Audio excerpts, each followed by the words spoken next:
There is a recent case that provides a roadmap for what could happen to President Donald Trump and his longtime lawyer Michael Cohen after the FBI conducted raids on his office, home, and hotel as part of a Justice Department investigation. And how the defense argued that case could lead to First Lady Melania Trump becoming a key figure in a Cohen case moving forward. That other case involved former Democratic Sen. John Edwards of North Carolina. The Justice Department, DOJ, took Edwards all the way to trial over payments some supporters made to his mistress, Rielle Hunter, in the lead-up to the 2008 election cycle. Edwards was prosecuted on 6 counts, one of which he was acquitted on while the jury was hung on the other 5, resulting in a mistrial. The case was not brought back forward. Business Insider's Josh Barro wrote on the subject earlier this year, noting that the central focus of that case was whether outside spending to conceal a similar affair constituted a campaign expenditure. Edwards wasn't convicted, but his jury hung on several counts, and the trial was driven by factual questions. Did Edwards know about the payments, and was their purpose political, or were they simply intended to keep the peace within Edwards's marriage? Barro wrote. That brings us to Cohen, who facilitated a $130,000 payment to porn star Stormy Daniels just weeks before the 2016 presidential election. Daniels, whose real name is Stephanie Clifford, alleged that she had an affair with Trump at a celebrity golf tournament in 2006. Cohen paid her to keep quiet about the alleged affair. Cohen has insisted that the payment was not a campaign contribution, which, if it was, would have far exceeded the $2,700 maximum to the Trump campaign. He also said he was not reimbursed for the payment. During the FBI's Monday raids, the agency took records related to several topics, including the payment to Daniels, as well as emails, tax documents, and business records, the New York Times reported. The Washington Post reported that investigators were looking into whether Cohen committed bank fraud or violated campaign finance law, which all appeared to stem from the Daniels payment.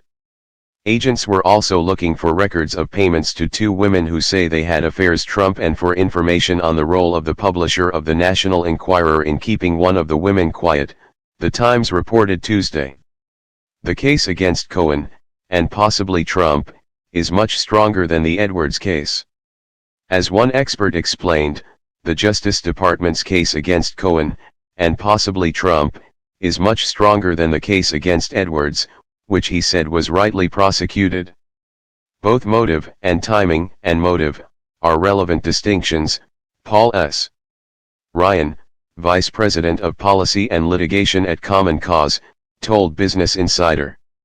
With respect to motive, John Edwards's lawyers made a big deal at the trial about the fact that the DOJ had zero evidence that Hunter was talking to the press about going public with her story or even contemplating it.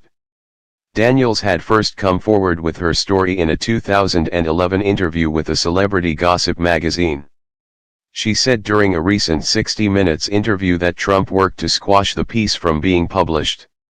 Cohen approached her with the hush money and non-disclosure agreement once word got out that she was considering coming forward in a new interview. Edwards's lawyers argued that this was not about hiding this affair and this pregnancy from the public and the press, this was about hiding the affair and the pregnancy from John Edwards's very sick wife, Ryan continued. And so, by contrast, we know, as a factual matter, that Stormy Daniels made it clear she was talking to multiple national media outlets in October of 2016 and contemplating going public with her story.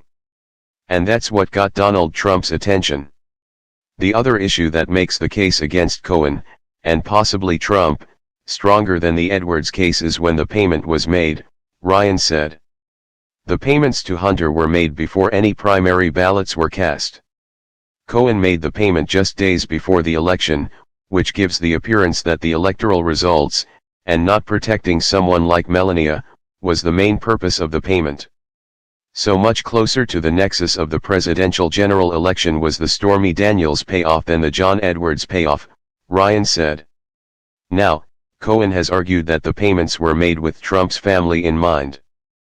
People are mistaking this for a thing about the campaign, Cohen told Vanity Fair earlier this year.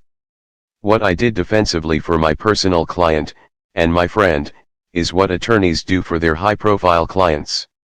I would have done it in 2006. I would have done it in 2011.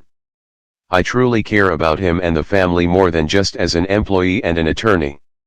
Ryan said Cohen will likely end up arguing that the payments were made to protect the president's wife from embarrassment. But the other factual circumstances here make the argument less likely to hold up in the same way it did for Edwards. The payments to Hunter coincided with the affair and the pregnancy, Ryan said. With Stormy, it happened more than a decade after the affair took place. Further investigation may undercut any argument by Michael Cohen that this payment wasn't about keeping the information from voters but to keep the information from Melania. We'll see about that. It seems unlikely given the decade lapse in time. I think to the extent that Cohen argues this was about keeping the information from Melania, then what Melania knew and when she knew it will certainly be relevant, he continued, adding that he wants to see Cohen, Trump, Daniels, and Melania all be deposed.